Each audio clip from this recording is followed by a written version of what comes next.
ऐसे का एक गाना सुन थोड़ा ध्यान से बोला तो कैसे लगेगा।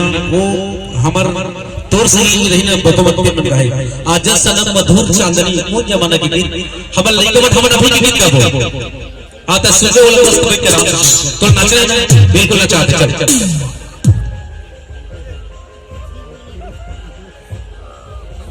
जानता है क्या बता बता बता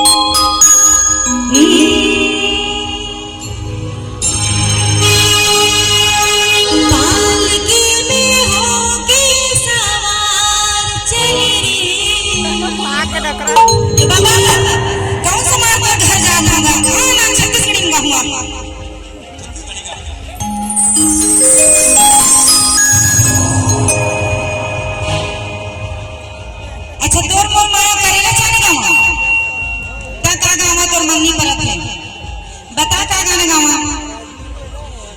अच्छा 1 रुपया का वाला एक है गाना सुनना। हाँ हाँ मजा आई फरमाइश कार्यक्रम हमारे घर के कार्यक्रम में बिल्कुल आराम से बैठो कोई कार्यक्रम फालतू को नहीं बनाए चलो चलो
Thank you.